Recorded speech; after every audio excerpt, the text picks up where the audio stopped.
कभी आप ब्रह्म मुहूर्त में जगे? जगकर देखिए, संध्या होने के पश्चात जब रात्रि का अंधकार सारे संसार को धीरे धीरे अपने अंधकार में निगलने लगता है, तो यही अंधकार ब्रह्म मुहूर्त में भोर होने से ठीक पूर्व तनिक अधिक काला हो जाता है। कुछ समझे? हमारा जीवन भी कुछ ऐसा ही होता है।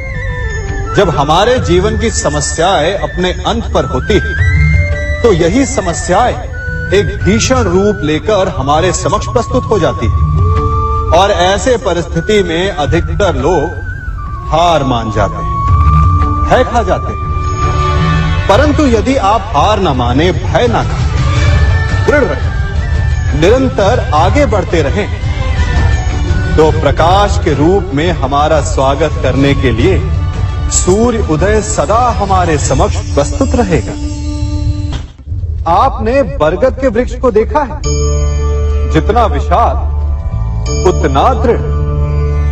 पतझड़ में वो सूख जाते हैं, परंतु दुर्बल नहीं होते, टूटकर गिरते नहीं। और उसके विपरीत दलदल में उपजे वृक्षों को देखिए, वो दिखने में तो बड़े होते हैं, पतझड़ आए या शीत सदा हरे भरे होते हैं, परंतु इतने दुर्बल होते हैं कि जल धारा के हल्के से वेग से वो गिर जाते हैं। परंतु ऐसा क्यों होता है? कारण है जड़ें। जिसकी जड़ें दृढ़ भूमि में है, वो हर चक्रवात, हर ऋतुओं को सह लेता है, और जिसकी जड़ें दलदल में है, वो स्वयं की जड़ों को दुर्बल बना लेता है। कुछ ऐसा ही मनुष्य भी होता है, जो अधर्म, कुकर्म और असत्य की धरा पर उपजा है। वो समय की एक मार भी नहीं सह पाता, और जो मनुष्य सत्य, धर्म की धरा पर उपजा है, वो हर समस्या से अविचलित हो जाता है। अब आप पर निर्भर करता है कि आप क्या बनना चाहते हैं। हमारे जीवन में मित्र और शत्रु बड़ा महत्व रखते हैं। यदि गंभीरता से सोचा जाए तो ऐसा कोई क्षण नहीं जब हम अपने मित्रों के बारे में ना सोचते हो या फिर अपने शत्रुओं के बारे में। हमारा हर कार्य या तो हमारे मित्रों के हित के लिए होता है या फिर हमारे शत्रुओं के अहित के लिए। हम हर स्थान या तो अपने मित्रों के साथ होते हैं या फिर अपने शत्रुओं के साथ। कोई नहीं चाहता कि उनका शत्रु प्रसन्न रहे। हर कोई अपने शत्रु को नष्ट कर देना चाहता है, और ऐसा करने के लिए वो हर संभव प्रयास करता है। उसे आर्थिक, मानसिक और शारीरिक हानि पहुंचाने का प्रयास करता है। परंतु यदि मैं आज आपको ऐसा मंत्र सिखाऊं जिससे आप अपने शत्रु को सदा के लिए नष्ट कर दे तो, और वो मंत्र है मित्र बनाना। अपने सभी शत्रुओं को अपना मित्र बना लीजिए और आपके सारे शत्रु स्वतः ही समाप्त हो जाएंगे। मैं क्या कर रहा हूं? मैं दिए प्रज्वलित कर रहा हूं ताकि अंधकार को मिटा सकूं। अब आप कहेंगे कि इसमें कौन सी बड़ी बात है ना? परंतु इसमें महत्वपूर्ण बात समझने के लिए यह है कि मैं क्या नहीं कर रहा हूं, और मैं अंधकार नहीं कर रहा हूं। क्योंकि अंधकार को मिटाने के लिए प्रकाश का अस्त्र तो उठाना ही पड़ता है। बुराई को बुराई से नहीं, अच्छाई से जीता जाता है। अन्याय को अन्याय से नहीं, न्याय से लड़ा जाता है। क्रोध को क्रोध से नहीं, क्षमा का साथ लेना होता है। ठीक उसी प्रकार एक लोहा लोहे को काटता है, परंतु एक ठंडा लोहा ही गर्म लोहे को काट सकता है। इसलिए यदि आपको अपने जीवन में विजयी होना है तो अपने शस्त्रों को, अपने अस्त्रों को सोच समझ कर उठाइए, क्योंकि एक अनुचित सोच परिणाम पर भारी प्रभाव डाल सकती है। आप सब सोच रहे होंगे कि ये क्या मैं करने लगा। मैं इस पौधे को जड़ से उखाड़ रहा हूं। आश्चर्य हो रहा है ना कि एक पौधे को उखाड़ना या काटना ना केवल एक अपराध है अपितु पाप भी है। तो फिर मुझे ऐसा करने की क्या आवश्यकता पड़ गई? क्योंकि कई बार विनाश ही सृजन तक पहुंचाता है। यदि नया भवन बनाना हो तो पुराने भवन को गिराना पड़ता है। व्यवस्था को परिवर्तित करने के लिए क्रांति लानी पड़ती है।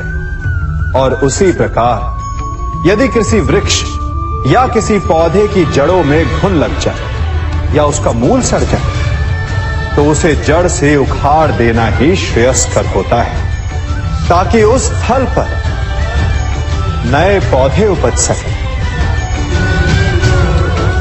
युद्ध करना पर्याय नहीं, परंतु कभी कभी शांति के लिए युद्ध करना आवश्यक हो जाता है। सार में सबसे श्रेष्ठ क्या है? फूल या कांटे, प्रेम या घृणा, संपन्नता या दरिद्रता, मित्र या शत्रु? बताइए। अब आप भी कहेंगे कि भला ये कोई पूछने की बात हुई? अवश्य, फूल, प्रेम, संपन्नता और मित्र ही श्रेष्ठ है। परंतु क्या आपने अपने जीवन में कभी सोचा है कि हर एक भाव, हर एक वस्तु, हर एक घटना का एक गुण धर्म होता है? त्वचा पर जलन करने वाले फूलों से अधिक श्रेष्ठ वो कांटे हैं जिनसे आप अपने घर की बाढ़ बनाते हैं ताकि वन्य पशु आपके भीतर ना आ सके। वो प्रेम श्रेष्ठ नहीं जो आपको अंधा, लोभी, पक्षपाती बनाता। वो घृणा श्रेष्ठ है जो आपको नया मार्ग दिखाते। वो संपन्नता श्रेष्ठ नहीं जो आपको कृपण बनाते, मतदान बनाते। वो दरिद्रता श्रेष्ठ है जो आपको जीवन में परिश्रम करने की शिक्षा दे। कुविचार देने वाले, बुरा मार्ग दिखाने वाले मित्रों से अधिक श्रेष्ठ वो शत्रु होते हैं जो हमें जीवन का लक्ष्य देते। इसलिए अपने जीवन में हर वस्तु, हर भाव, हर घटना के गुण धर्म को पहचानिए और उसके पश्चात अपना चयन कीजिए। स्वर्ण, हम सभी को अपने जीवन में स्वर्ण से कभी ना कभी कुछ ना कुछ थोड़ा या अधिक मोह होता ही है ना? परंतु क्या आपने कभी सोचा कि स्वर्ण को प्राप्त कैसे किया जाता है? जब भूमिगत खदानों से स्वर्ण को निकाला जाता है तब वो एक पाषाण की भांति होता है। ऐसा पाषाण जिससे आप किसी को भी मार सकते हैं, परंतु उसे आभूषण के रूप में स्वयं के शरीर पर धारण नहीं कर सकते। यदि उसे आभूषण बनाना है तो उसे लंबी यात्राएं करनी होती है। उस पाषाण को पिघलना होता है। सुनार के हथौड़ी की अनेकों चोटें खानी पड़ती है, फिर काट छाट और उसके पश्चात जाकर वो ऐसा आभूषण बनता है जो हमें वर्षों तक, सदियों तक लुभाता रहता है।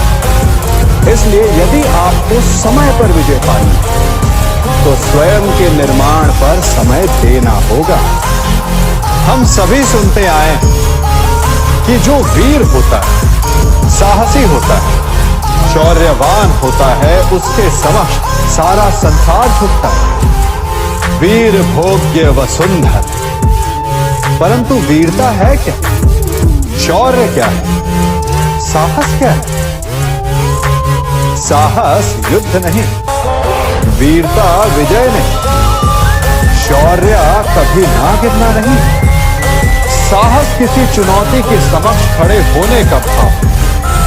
तो वीरता उस चुनौती को उत्तर देने के लिए पूर्ण परिश्रम लगा देना है। और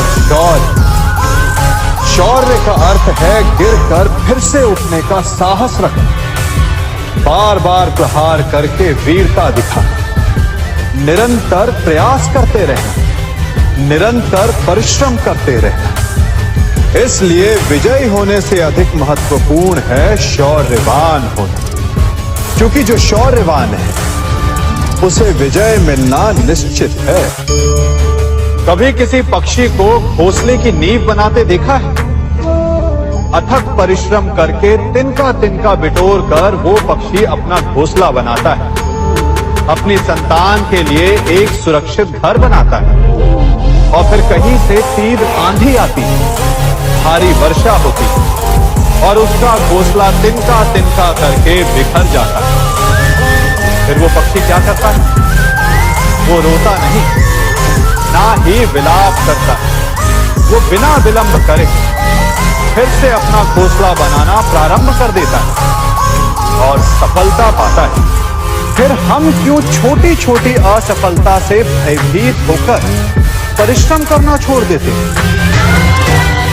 एक बात सदा स्मरण रखिएगा, हर वृक्ष कुल्हाड़ी की एक मार से नीचे नहीं गिरता, हर चट्टान घन के एक प्रहार से नहीं टूटती। सफलता पाने के लिए अनावरत परिश्रम करना ही मात्र एक मार्ग है। स्वीकारण, सत्य का स्वीकारण मनुष्य के लिए बहुत ही महत्वपूर्ण है। जब तक मनुष्य सत्य को स्वीकार नहीं करता, उसे असत्य से लड़ने की शक्ति प्राप्त नहीं होती।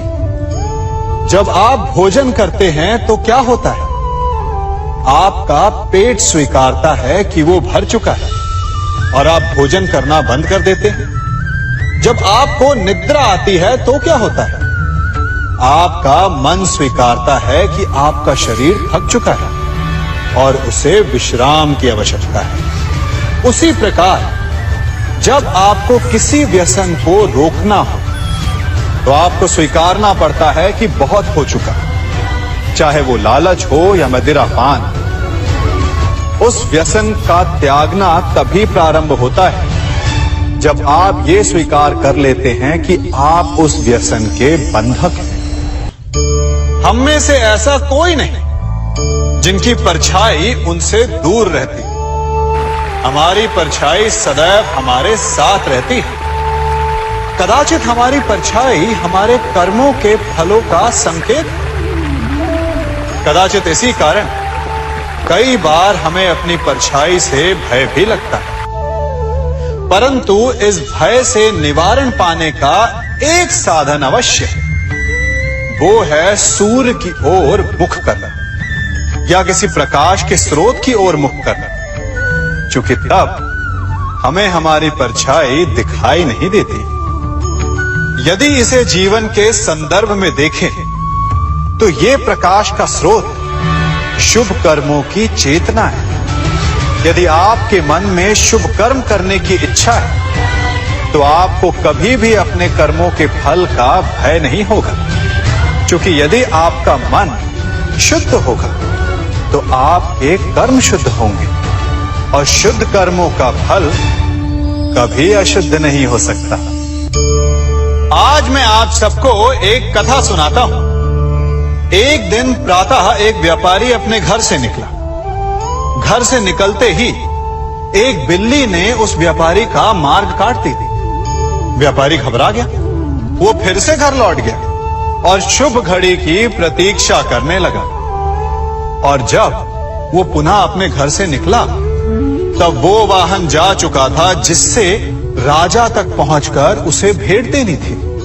राजा को भेंट नहीं मिली। राजा क्रोधित हो गए। राजा ने उस व्यापारी का व्यापार बंद करवा दिया। इस कारण व्यापारी क्रोधित होकर घर पर अपनी पत्नी से लड़ बैठा।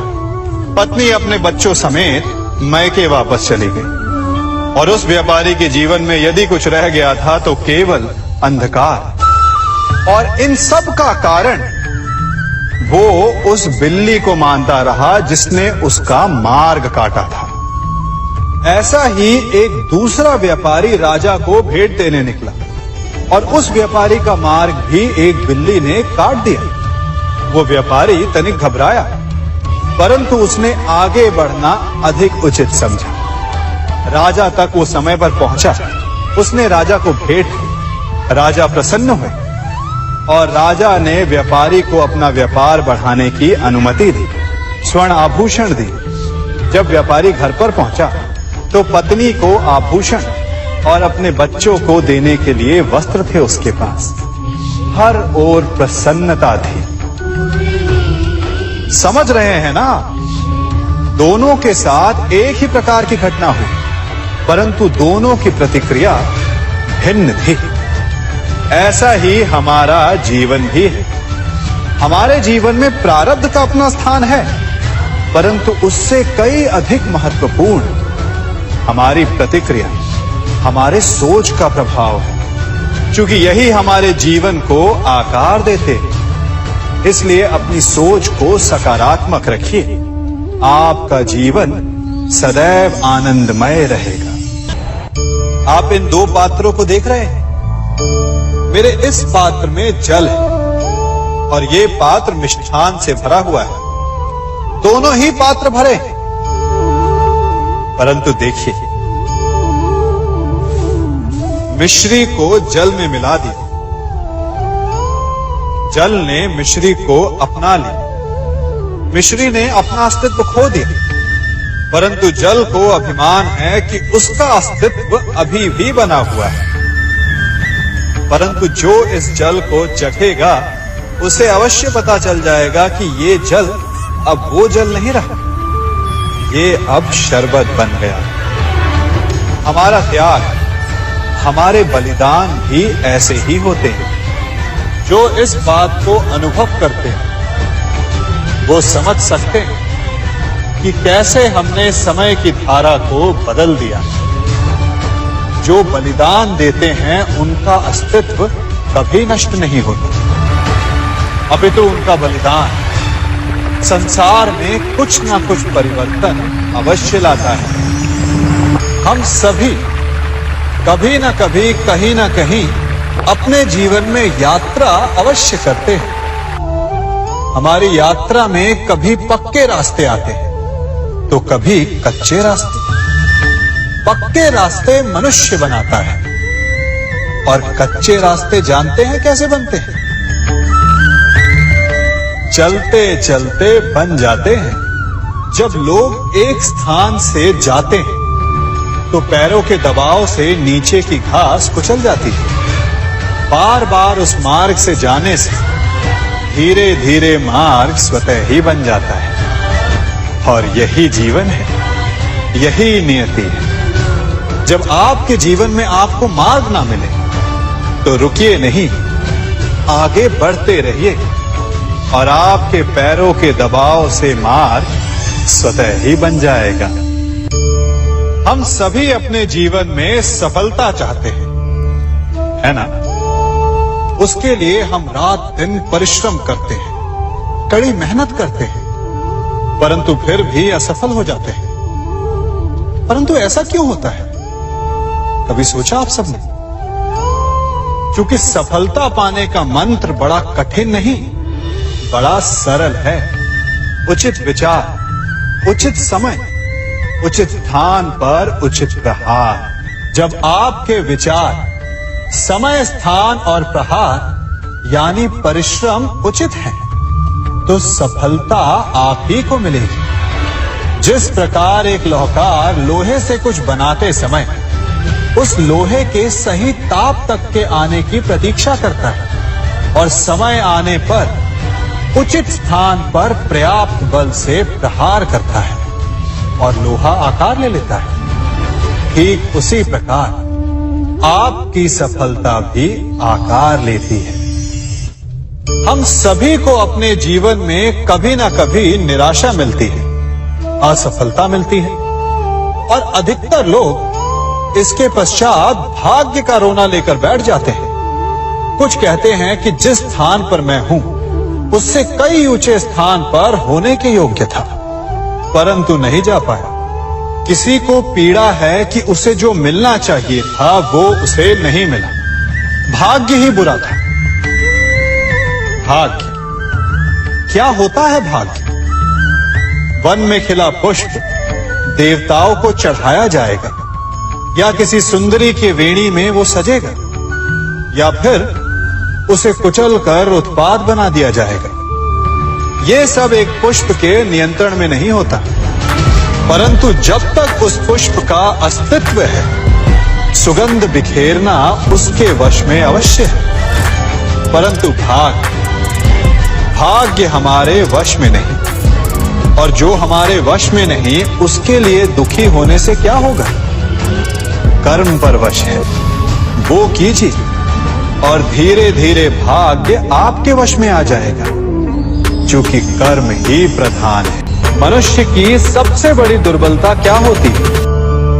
सोचिए। धन, प्रेम, अहंकार। मनुष्य की सबसे बड़ी दुर्बलता होती है उसके रहस्य। चाहे आप कितने भी शक्तिशाली क्यों ना, कितने भी प्रबल क्यों ना, परंतु उसके रहस्य उसके नाश की चाबी होती है। इसलिए यदि प्रबल रहना है, शक्तिशाली रहना है, समर्थ रहना है, तो अपने रहस्य को किसी को भी ना बता, ना मित्र को और ना ही शत्रु को, क्योंकि समय पड़ने पर कब कौन शत्रु हो जाए ऐसा कहना संभव नहीं। विभीषण को रावण के अमृत कुंड का ज्ञात था, इसीलिए प्रभु श्री राम रावण का वध करने में सफल हो सके। इसलिए उचित यही है कि आप अपने रहस्य को स्वयं तक ही सीमित रखें। मनुष्य का मन बड़ा विचित्र होता है, कल्पना में ही विकास करता है, संपन्न भविष्य का स्वप्न देखता है, और कल्पना में जो नहीं हुआ उससे भय खाता है। और यही भय मनुष्य का सबसे बड़ा शत्रु हमारे भविष्य के मार्ग, हमारे आनंद के मार्ग में सबसे बड़ी बाधा है। अब आप लोग मुझसे पूछेंगे कि इसका तोड़ क्या है, भय से मुक्ति कैसे पाई जाए? तो ये प्रश्न आप स्वयं से पूछिए। तनिक सोचिए, जब आप एक सुंदर भविष्य की कामना करते हैं तो उसे पाने के लिए आप परिश्रम करते हैं ना? ठीक उसी प्रकार भय से मुक्ति पाने के लिए आप उससे लड़ जाएं और उसका निवारण आपको स्वतः ही मिल जाएगा। इसलिए जब भी भय आपको सताए तो उससे भागे नहीं, उससे घबराए नहीं, क्योंकि भय का काम ही होता है आपको भयभीत करना। इसलिए जब भी भय आप पर आक्रमण करे तो आप भी उस पर पहले ही आक्रमण कर दें। हम सब मित्रों के साथ रहना चाहते हैं, शत्रुओं से दूर रहना चाहते हैं। क्यों? क्योंकि हमें जीवन में आनंद पाना, जीवन में आगे बढ़ना है, स्वयं को संपन्न देखना। और यदि किसी से भी आप पूछेंगे कि जीवन में सफलता पाने के लिए सबसे अधिक आवश्यकता किसकी होती है, तो हर एक आपको लगभग एक ही उत्तर देगा। सफलता प्राप्त करने के लिए आपको सच्चे मित्रों की आवश्यकता होती है। परंतु यदि आपको और अधिक सफल होना है तो आपको केवल मित्रों की नहीं, शत्रु की अधिक आवश्यकता है। अब आप कहेंगे ये मैंने कैसी बात कर दी? तनिक स्वयं सोचिए। जब भी संकट आता है तो मित्र क्या करते हैं? आपकी सहायता करने के लिए आपके साथ खड़े हो जाते हैं, और संकट के समय में शत्रु और बड़ा संकट बनकर हमारे समक्ष खड़े हो जाते हैं। मित्र हमें सहायता देते हैं, अपनी शक्ति देते हैं, परंतु शत्रु आपके भीतर छिपी शक्ति को बाहर लाता है, आपको और अधिक बलवान बनाता है। संगति या साथ, मित्र और साथी मनुष्य के व्यक्तित्व के लिए सबसे महत्वपूर्ण होते हैं। अब आप कहेंगे ये कैसे? मनुष्य अवश्य अपने व्यक्तित्व के लिए उत्तरदायी होता है, परंतु मनुष्य संगति में ना चाहते हुए भी उसका व्यक्तित्व संगत की भांति हो जाता है। इन पात्रों को देख रहे हैं? मध्य में जल रखा है, इसमें दूध है और इसमें मलिन कीचड़ रखा है। यदि मैं इस जल को इस दूध में मिलाता हूं तो ये जल दूध बन जाता है, और यदि इसी जल को इस मलिन कीचड़ में मिलाता हूं तो क्या हुआ? ये जल कीचड़ बन गया। ऐसी कोई युक्ति नहीं कि जल बिना घुले मिले दूध या कीचड़ में अपना अस्तित्व बनाए रखे या उनसे अलग रहे। और ठीक ऐसा ही मनुष्य के जीवन में भी होता है। यदि एक गुणहीन व्यक्ति गुणवानों की संगत में बैठे तो उसे भी गुणवान समझा जाता है, सम्मान का पात्र समझा जाता है। और यदि एक गुणवान व्यक्ति गुणहीनों की संगत में बैठे तो उसे भी तिरस्कार मिलता है। इसलिए अपने जीवन में सदैव संगति सोच समझकर सावधानी से चुनिएगा। कभी खेत में किसी किसान को खेती करते देखा है? वो उसे सींचता है, उसे जोतता है, पशु पक्षियों से खेत की फसल की रक्षा करता है। परंतु एक बात का वो सबसे विशेष ध्यान रखता है कि कहीं खेत में खरपतवार ना उग जाए, क्योंकि एक खरपतवार खेत की सारी फसल को नष्ट कर सकती है। ठीक उसी प्रकार यदि वंश की कोई संतान खोटी निकल जाती है तो वो समूचे वंश का सर्वनाश कर देती है। इसीलिए संतान के लालन पालन में विशेष ध्यान देना आवश्यक होता है, क्योंकि संतान वो फसल होती है जो वंश के आने वाले समय को महान बना सकती है या फिर वंश का पतन भी कर सकती है। मनुष्य भी बड़ा विचित्र प्राणी है। अपनों से नीचे के स्तर के लोगों को वो हे दृष्टि से देखता है, उनका उपहास उड़ाता है, उनसे बार बार कहता है कि तुम्हारा कुछ नहीं हो सकता, तुम भविष्य में कुछ नहीं कर पाओगे।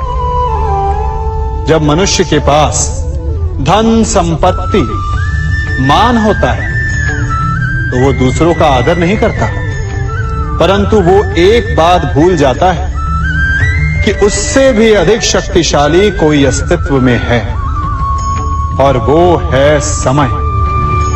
काल काल अपना चक्र कब बदलेगा ये कोई नहीं जानता। समय अपनी करवट कब लेगा ये कोई नहीं जानता। कोयला भी समय के साथ साथ हीरे में परिवर्तित हो जाता है। इसलिए जीवन में कभी भी किसी का भी उपहास नहीं उड़ाना चाहिए।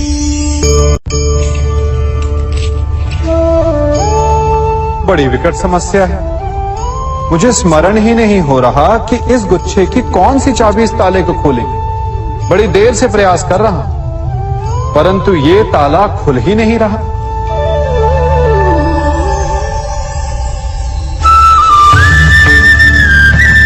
ऐसी परिस्थिति में आप क्या करेंगे?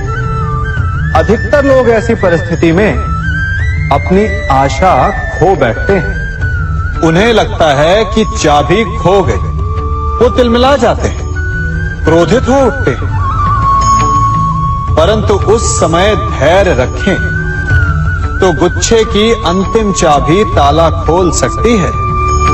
कुल्हाड़ी का अंतिम प्रहार वृक्ष को काट के गिरा देता है, परंतु क्या सत्य में कुल्हाड़ी का अंतिम प्रहार वृक्ष को काट के गिरा देता है?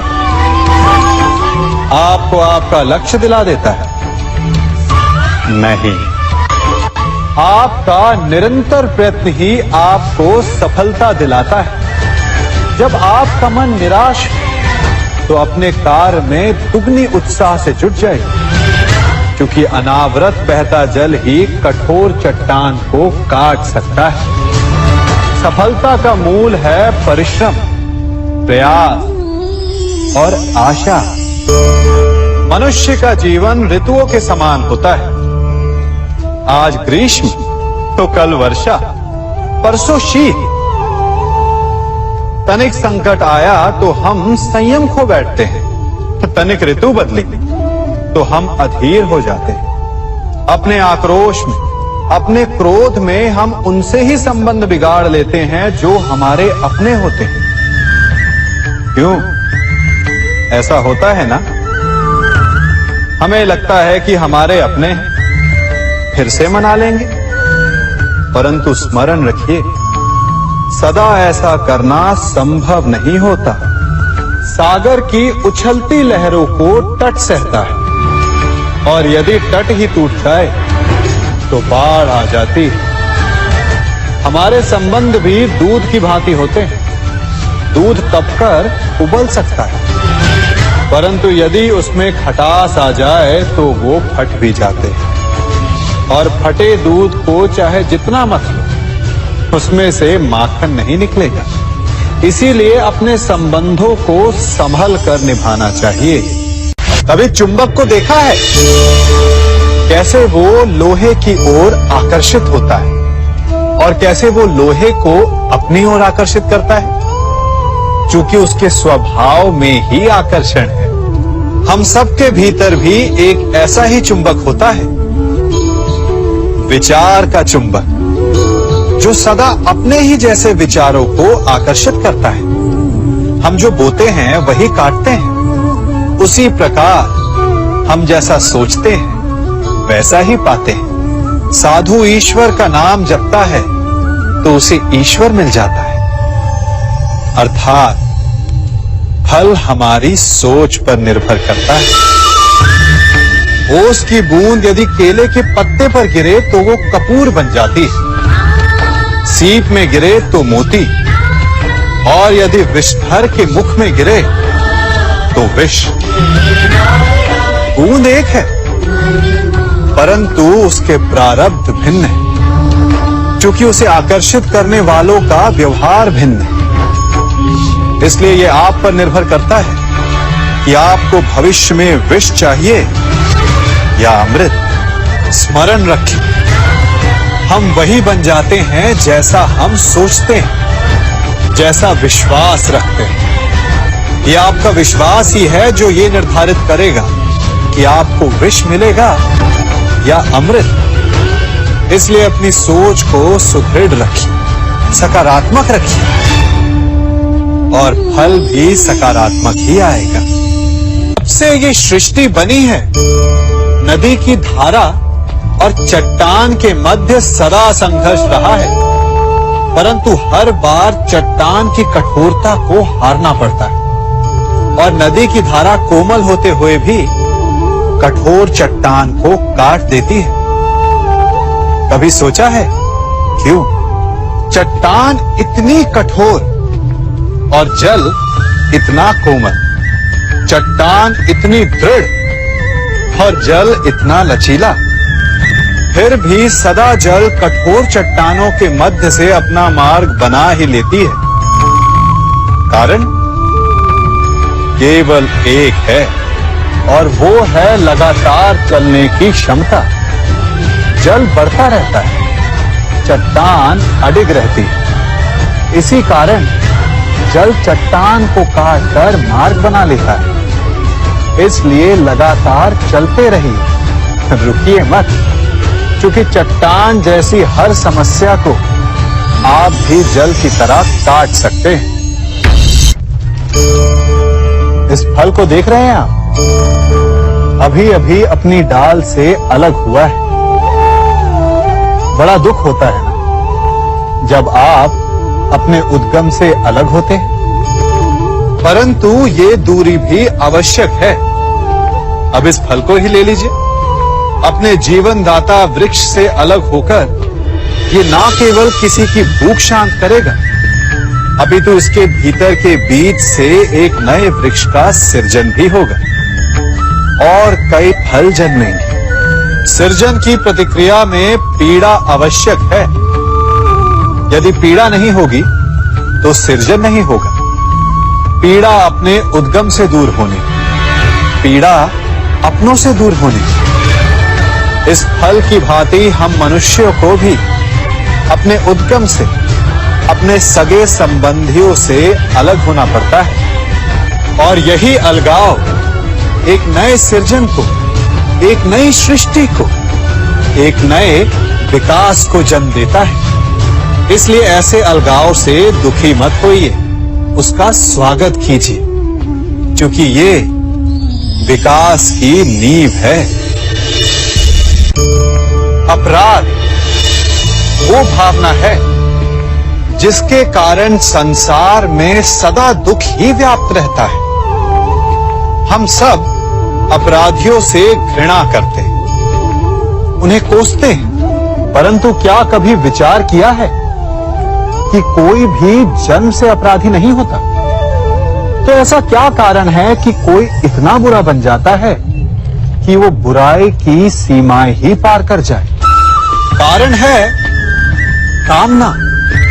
यदि कामना पर नियंत्रण ना रखा जाए, यदि कामना को पूर्ण करने के लिए परिश्रम ना किया जाए, तो वो तृष्णा में बदल जाती है, और तृष्णा लालच में, और लालच छल में, और छल करते ही मनुष्य अपराध की ओर अपने पग बढ़ा देता है। इसलिए यह अत्यंत आवश्यक है कि मन की कामनाओं पर नियंत्रण रहे। यदि मन पर नियंत्रण रहेगा तो अपराध पर स्वयं ही नियंत्रण हो जाएगा। हम सबका मन करता है कि हम जीवन में ऐसे शिखर पर पहुंचे जहां हमसे ऊपर कोई ना हो, जहां हमें कुछ करने की आवश्यकता ना पड़े, है ना? कुछ लोग इस शिखर पर पहुंच भी जाते हैं, परंतु उनका मन सदा विचलित रहता है। इतनी मनोरंजक बात है ना कि जिस विश्राम को पाने के लिए हम इतनी मेहनत करते हैं, इतना परिश्रम करते हैं, वो हमें मिलता ही नहीं। कारण स्वयं सोचिए, वन का राजा होने के पश्चात भी सिंह को अखेट के लिए परिश्रम क्यों करना पड़ता है? सोचिए। मैं बताता हूं, क्योंकि राजा होने का अर्थ ये नहीं कि वो सदा सोता रहे और मृग स्वयं उसके समक्ष आकर कहेगा कि आइए महाराज, मुझे खाकर अपनी भूख मिटाइए। तो समझ लीजिए, कार्य आपके परिश्रम से संपन्न होते हैं, केवल कामना से नहीं। यदि आप नीचे हैं तो सदा स्मरण रखें कि आपका परिश्रम ही आपको ऊंचाइयों पर ले जाएगा, और यदि आप ऊंचाई पर हैं तो वहां पर भी रहने के लिए आपको निरंतर परिश्रम करते रहना होगा। अर्थात परिश्रम से मुक्ति नहीं है, क्योंकि परिश्रम ही जीवन है। सबसे अधिक महत्वपूर्ण क्या है?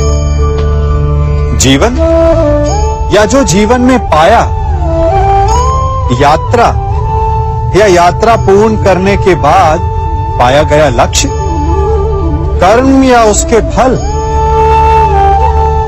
बहुत ही महत्वपूर्ण परंतु विकट प्रश्न है ना? परंतु तनिक धीरज से सोचेंगे तो इसका उत्तर अधिक कठिन नहीं है। यदि जीवन यात्रा है तो उसका लक्ष्य क्या होना चाहिए? स्वयं सोचिए। मान, संतान, धन? नहीं ना। अंतिम लक्ष्य है परम आनंद, और ये अचानक से नहीं मिलता। इसे पाने का केवल एक ही उपाय, और वही आपका कर्म, वही आपकी यात्रा भी, और वही आपका प्रारब्ध भी है। और आपको कौन बताता है कि आपके लिए सही क्या है? वो है आपका मन, जो मस्तिष्क की भांति हानि और लाभ नहीं सोचता, जो आपको ये बताता है कि शुभ किसमें, संसार का कल्याण किसमें, आनंद किसमें। यदि आपका मन संयमित है तो वो आपका सबसे महत्वपूर्ण मार्गदर्शक है, जो आपकी यात्रा, आपका लक्ष्य, आपके कर्म और उसके फलों को सबको शुभ बना सकता है।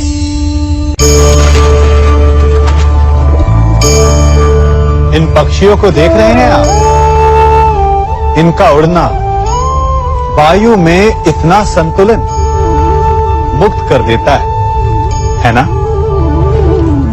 इन्हें उड़ते देख आपके मन में भी इच्छा होती होगी कि इन्हीं की भांति आप भी स्वतंत्रता से उड़ पाएं। ईर्ष्या होती है ना जब आप इन्हें खुले आकाश में ऐसे विचरण करते देखते हैं। पर कभी सोचा है इस उड़ान को, इस स्वतंत्रता को पाने के लिए कितना परिश्रम, कितना अभ्यास किया होगा इन्होंने? आकाश में उड़ने से पूर्व धरती पर कितना गहन परिश्रम किया होगा इन्होंने। इनके माता पिता ने पहली बार जब इन्हें पंख फड़फड़ाने को उकसाया होगा तो कितनी बार घिरे होंगे। पहली बार वायु में उड़ते समय कितना भय लगा होगा इन्हें। अपनी पहली उड़ान के पश्चात धरती पर उतरते समय गिरकर कितनी चोट खाई होगी।